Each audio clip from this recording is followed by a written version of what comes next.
प्रभु यीशु के सामर्थी नाम में आप सबको मैं सलाम कहता हूं। आज मैं आपके सामने प्रभु यीशु मसीह की उत्तमता को रखना चाहता हूं। प्रभु यीशु मसीह क्यों उत्तम है, प्रभु यीशु मसीह क्यों सर्वोत्तम है। प्रभु यीशु मसीह ने स्वयं इस बात को कहा। अगर आप यूहन्ना का सुसमाचार उसके 3 अध्याय और उसके 31 वचन को पढ़ेंगे तो वहां पे इस प्रकार से लिखा है, जो ऊपर से आता है वह सर्वोत्तम है, जो पृथ्वी से आता है वो पृथ्वी का है और पृथ्वी की ही बातें कहता है, जो स्वर्ग से आता है वह सबके ऊपर है। संसार में बहुत से गुरु, बहुत से महापुरुष आए, अवतार आए और इनका जो स्रोत था वो पृथ्वी से ही था। और ये लोग जो इस दुनिया में अवतार बनकर आए, ये हमारे समान ही साधारण मनुष्य थे। इनका जीवन एक साधारण जीवन था, साधारण जीवन उन्होंने जिया और वे मर गए। लेकिन प्रभु यीशु मसीह के विषय में बाइबल कहती है, जो ऊपर से आता है वो सर्वोत्तम है, जो पृथ्वी से आता है वो पृथ्वी की ही बातें कहता है, परंतु जो स्वर्ग से आता है वो सबसे ऊपर है। प्रभु यीशु मसीह परमेश्वर की ओर से आए थे, परमेश्वर की योजना के अनुसार आए थे। बाइबल में प्रभु यीशु मसीह के जन्म से 600 साल पहले भविष्यवाणी की गई थी। यशायाह नाम के एक नबी ने भविष्यवाणी किया था और कई भविष्यवक्ताओं ने प्रभु यीशु मसीह के आगमन के विषय में भविष्यवाणी की थी। और यह भविष्यवाणी उन्होंने अपने मन से नहीं किया, अपने विचारों से नहीं किया था, परंतु परमेश्वर की आत्मा के प्रेरणा से होकर उन्होंने यह भविष्यवाणी किया था। और इसलिए हम मानते हैं कि प्रभु यीशु मसीह का आना वो परमेश्वर की ओर से था, स्वर्ग से था।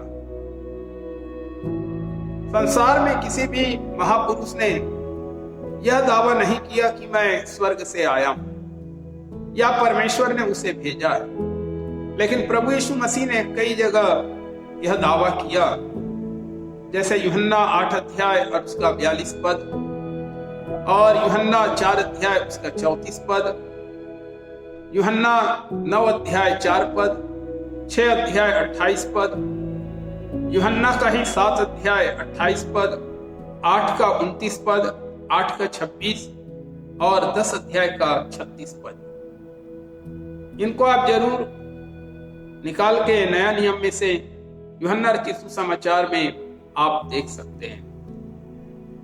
मेरे प्रियो, प्रभु यीशु मसीह ने खुद दावा किया कि मैं स्वर्ग से आया हूं और किसी ने यह दावा नहीं किया कि मैं स्वर्ग से आया हूं। उस समय के लोगों ने विश्वास किया, वह स्वीकार किया कि जो आने वाला था यह वही है। जैसे मैंने बोला, ऐसा भविष्यवक्ता के द्वारा भविष्यवाणी की गई थी और भी कई नबियों ने, पुराने नियम के नबियों ने भविष्यवाणी किया था प्रभु यीशु मसीह के आगमन की।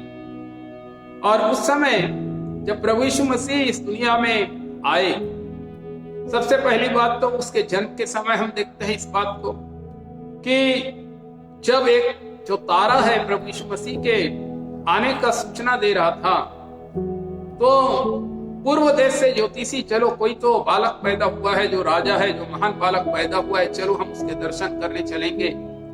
तो उनके मन में यह विचार आया कि जो राजा पैदा हुआ है वो राजा के घर में ही पैदा हुआ। इसलिए जब वे पूर्व देश से निकले तो तारा को देखकर वो निकले थे, लेकिन अपने मन में विचार आने के कारण कि राजकुमार पैदा होगा तो राजा के घर में ही पैदा होगा, तो वे राजा के यहाँ चले गए। और तब राजा बहुत घबरा गया, तो उसने ज्ञानियों को बुलाया और लोगों को बुलाया और पूछा, बताओ भाई, ये जो तारा दिखा है उसका मतलब क्या है। तब वो जो ज्ञानी लोग आए थे, जो पंडित लोग, जो शास्त्र का ज्ञान रखने वाले लोग, महायाजक लोग वहां पे आए तो उन्होंने मीका नबी की किताब से पढ़कर बताया कि देखो, मीका नबी के द्वारा यह कहा गया था कि वो जो पैदा होगा वो महान व्यक्ति होगा। और उस समय भी ये प्रकट हो गया था कि प्रभु यीशु मसीह जो है महान है, और प्रभु यीशु मसीह जो इस दुनिया में आने वाला था वो आ चुका है। मैं अलग अलग लोगों के विषय में आपको बताऊंगा। यूहन्ना का सुसमाचार 1 अध्याय 29 से 34 पद में पढ़ेंगे। वहां वो कहता है, देखो ये परमेश्वर का मेमना है जो जगत के पाप को उठा ले जाता है। 1:45 में फिलिप्पुस इस बात को स्वीकार करता है। 1 अध्याय यूहन्ना के उसके 49 पद में नतनएल इस बात को स्वीकार करता है। 4 अध्याय और उसके 29 पद में जो सामरी स्त्री थी जिसे प्रभु यीशु मसीह ने पानी मांगा था, वह इस बात को बताती है कि जो आने वाला था वो यही है। 6 अध्याय 14 पद में भीड़ के लोगों ने इस बात को माना। 11 अध्याय और उसके 27 पद में मार्था इस बात को स्वीकार करती है कि जो आने वाला था वो तू ही है। और 6 अध्याय के 69 पद में पतरस इस बात को स्वीकार करता है। न केवल मेरे प्रियो इन लोगों का स्टेटमेंट है, परंतु प्रभु यीशु मसीह के स्वयं के कार्य भी प्रकट करते हैं कि वह सर्वोत्तम है। उन्होंने कुछ कार्य ऐसे किए जो मनुष्य नहीं कर सकता था। प्रभु यीशु मसीह ने आंधी और पानी को शांत किया। जब वो नाव में जा रहे थे तो लहरें उठने लगी और बहुत तेज आंधी आने लगी और पानी नाव में भरने लगा, परंतु प्रभु यीशु मसीह ने कहा थम जा, और आंधी और पानी थम गया। लूका रचित सुसमाचार 8:2 में हम इसका वर्णन पाते हैं। मत्ती रचित सुसमाचार 14 अध्याय 25 से 26 में हम पाते हैं कि प्रभु यीशु मसीह पानी पर चला। बताइए, आज तक पानी पर कोई नहीं चला, परंतु प्रभु यीशु मसीह पानी पर चला। ऐसा कार्य मनुष्य नहीं कर सकता है, परंतु परमेश्वर ही पानी पर चल सकता है, और प्रभु यीशु मसीह पानी पर चला। यूहन्ना 11 अध्याय 43-44 में हम पढ़ते हैं और आगे भी पढ़ते हैं तो हम पाते हैं प्रभु यीशु मसीह ने 4 दिन के मरे हुए को जिलाया, लाजर को जिलाया। मैंने कुछ लोगों के बारे में पढ़ा कि किसी स्त्री का बेटा मर गया, तो वो उस महापुरुष के पास जाकर कहती है मुझे मेरा बेटा जीवित कर दो। तो वे कहने लगे, माते तुम्हारी खुशी के लिए मैं प्रकृति का नियम क्यों तोड़ूं? ये तो प्रकृति का नियम है, जो आया है वो जाएगा, लेकिन प्रकृति को बनाने वाला कौन है? प्रकृति के ऊपर परमेश्वर का अधिकार है, और परमेश्वर ने प्रकृति को बनाया है, तो सवाल नहीं उठता है कि प्रकृति का नियम तोड़ने की कोई सवाल ही नहीं उठता है, क्योंकि उसके हाथ में सब कुछ है। और यदि वो परमेश्वर है और लोगों को प्रकट करने के लिए आया है कि मैं परमेश्वर हूं, तो उस समय जरूरी है कि किसी मुर्दे को वो जीवित करे। और हम पढ़ते हैं लाजर 4 दिन से मर गया था, और प्रभु यीशु मसीह को पता चला तो वह कुछ दिन और रुक गए, लेकिन जब चौथे दिन आए तो उसकी बहन रोने लगी कि प्रभु अब तो 4 दिन हो गए हैं। परंतु प्रभु यीशु मसीह ने कहा मत डर, पुनरुत्थान और जीवन मैं ही। तो प्रभु यीशु मसीह ने क्या किया है? मुर्दों को भी प्रभु यीशु मसीह ने जीवित किया है। प्रभु यीशु मसीह ने लोगों के क्या किए हैं? पापों को भी क्षमा किया है। मरकुस 2 अध्याय 5 पद में पढ़ते हैं कि जब लकवे के मारे हुए को उसके पास लाए तो उसने कहा पुत्र तेरे पाप क्षमा हुए। तो परमेश्वर थे, वो स्वर्ग से आए थे, और इसलिए उन्होंने पाप क्षमा किया। क्योंकि अगर आपने मेरे विरुद्ध में कोई पाप किया है और आप मुझसे क्षमा मांगेंगे तो मैं ही क्षमा कर सकता हूं, दूसरा क्षमा नहीं कर सकता है। मानव जाति ने परमेश्वर के विरुद्ध में पाप किया और इसलिए परमेश्वर ही पापों को क्षमा कर सकता है। हम अपने प्रयास से अपनी योजना बनाकर ईश्वर हमें क्षमा कर देगा, ऐसा संभव नहीं है। परंतु प्रभु यीशु मसीह ने पापों को क्या किया है? क्षमा किया है। तो ये प्रभु यीशु मसीह के कार्य थे मेरे प्रियो, जिसके द्वारा हम इस बात को भी देखते हैं, जो इस बात को प्रकट करता है कि प्रभु यीशु मसीह परमेश्वर की ओर से आए थे, ऊपर से आए थे, स्वर्ग से आए थे।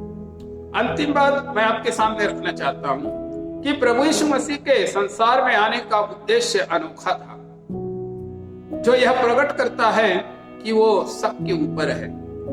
प्रभु यीशु मसीह यहाँ परिवार बसाने के लिए इस दुनिया में नहीं आए, शादी ब्याह करे, परिवार बसाए, बच्चे पैदा करे।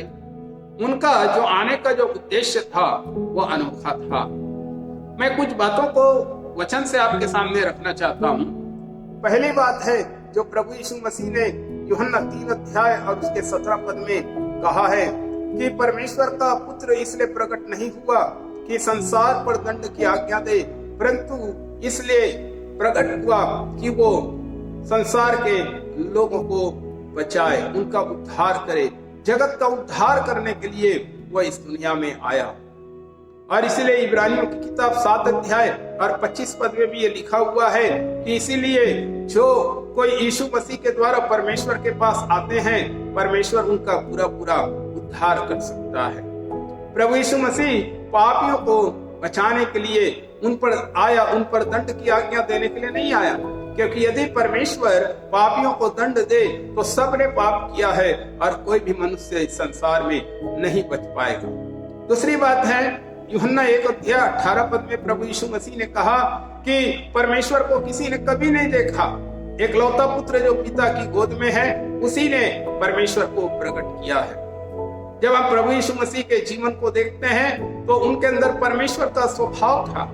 जैसा परमेश्वर पवित्र है वैसा ही प्रभु यीशु मसीह का जीवन एक पवित्र जीवन था। वे माया के वश में नहीं थे, उन्हें शादी ब्याह करने की आवश्यकता नहीं थी, क्योंकि उन्हें एक पवित्र जीवन जीना था। जैसे परमेश्वर सर्वज्ञानी है, वह सब बातों को जानते हैं, वैसा ही प्रभु यीशु मसीह जो है वो सर्वज्ञानी थे। उनके जीवन में हम देखते हैं कि लोग यदि मन में भी कुछ विचार करते थे तो इस बात को जान जाते थे कि लोग मन में इस प्रकार का विचार क्यों कर रहे हैं। परमेश्वर सर्वशक्तिमान है जो सब कुछ कर सकता है, मरे हुओं को जिला सकता है। प्रभु यीशु मसीह भी सर्वशक्तिमान थे और उन्होंने मुर्दों को भी जिलाया। तीसरी बात प्रभु यीशु मसीह के विषय में लिखा हुआ है, वो कहते हैं मरकुस 10 अध्याय 45 पद में कि मनुष्य का पुत्र इसलिए नहीं आया कि लोग उसकी सेवा टहल कराएं या लोगों से वो अपनी सेवा टहल कराए, परंतु इसलिए आया कि वो स्वयं सेवा टहल करे और बहुतों की छुड़ौती के लिए, पापों से छुटकारे के लिए अपना प्राण दे दे। बहुत सारे लोग ऐसा कहते हैं कि अगर वो परमेश्वर तुम्हारा सामर्थी होता, यीशु मसीह बहुत ताकतवर होता तो लोग उसको क्रूस पर पकड़ के नहीं मारते। मेरे प्रियो, प्रभु यीशु मसीह इसलिए नहीं मर गए कि लोगों ने उसको पकड़कर मार दिया, परंतु वो मरने के लिए ही आए थे। लोगों को तो एक माध्यम बनना ही था जिनके द्वारा उसे क्रूस पर चढ़ाया जाने वाला था, लेकिन प्रभु यीशु मसीह स्वयं प्राण देने के लिए आए थे। प्रभु यीशु मसीह ने अपने जीवन काल में, अपने सेवकाई के आरंभ में कह दिया था कि जब मैं ऊंचे पर चढ़ाया जाऊंगा, अर्थात क्रूस पे चढ़ाया जाऊंगा, तो सबको अपनी ओर खींचूंगा। चौथी बात है प्रभु यीशु मसीह के विषय में, पहला यूहन्ना 3:5 में लिखा है कि वो इसलिए प्रकट हुआ कि पापों को हर ले जाए, पापों को उठा ले जाए, और उसके स्वभाव में पाप नहीं। अब पाप को कौन उठा सकता है? जिसने कभी कोई पाप नहीं किया वही हमारे पापों को दूर कर सकता है। अंधा अंधे को रास्ता नहीं दिखा सकता है। जो खुद पापी है वह हमें कैसे पाप से आजाद कर सकता है? प्रभु यीशु मसीह का जन्म ही पवित्र आत्मा की सामर्थ्य से हुआ था। स्त्री और पुरुष के संबंध के द्वारा उत्पन्न होने वाला हर इंसान पाप के स्वभाव को लेकर पैदा होता है, परंतु प्रभु यीशु मसीह का जो जन्म हुआ है वो पवित्र आत्मा की सामर्थ्य के द्वारा हुआ। वह निष्पाप था और बाइबल कहती है कि वो पापों को उठा लेने के लिए इस दुनिया में प्रकट हुए। पांचवी और अंतिम बात मैं आपसे कहना चाहता हूँ, पहला यूहन्ना 3 अध्याय 8 पद के अनुसार प्रभु यीशु मसीह शैतान के कामों को नाश करने के लिए आया। और आज लोग इसी कारण से प्रभु यीशु मसीह पर विश्वास कर रहे हैं। लोग कह रहे हैं कि तुम लोग धर्मांतरण कराते हो, लोगों को बहकाते हो, लोगों को लालच देते हो, परंतु ऐसा कुछ भी नहीं है। ये सब झूठी बातें, अफवाह बातें हैं। परंतु मेरे प्रियो, जब लोग जो शैतान के सताए हुए थे, जब लोग जो बीमारी में पड़े हुए होते हैं, उनकी समस्या का कोई इलाज नहीं होता है, मेरे प्रियो, तब वे लोग प्रभु यीशु मसीह के पास आते हैं। ये नहीं है कि यीशु पर विश्वास करने वाले बीमार नहीं पड़ेंगे। परंतु वे लोग जो यहाँ वहां इलाज करा के थक जाते हैं, बाबाओं के पास जाके थक जाते हैं, पूजा पाठ करते हुए थक जाते हैं, और उन्हें जब कोई रास्ता नहीं सूझता है, वे प्रभु यीशु मसीह के पास आते हैं और प्रभु यीशु मसीह उन पर यह प्रकट करते हैं कि मैं ही सच्चा प्रभु हूँ, मुझ पर विश्वास करो। और इसलिए प्रभु यीशु मसीह उनके जीवन से शैतान के हर काम को नाश करते हैं। लाखों लोगों की गवाही है जो आज डंके की चोट में गवाही देते हैं कि हमने जब प्रभु यीशु मसीह पर विश्वास किया, उसने हमारे जीवन को शांति से भर दिया है, शैतान की सारी शक्तियों से आज हम आजाद हो चुके हैं। मेरे प्रिय, मैंने इन बातों को रखा है। इस वीडियो को जरूर शेयर करें, कमेंट करें और दूसरों तक पहुंचाएं, ताकि दूसरे लोग भी इस बात को जान सकें कि हमारा प्रभु यीशु मसीह ऊपर से आया है, स्वर्ग से आया है, और प्रभु यीशु मसीह ने स्वयं कहा कि जो ऊपर से आता है वो सर्वोत्तम है। आप सबको प्रभु आशीष दे।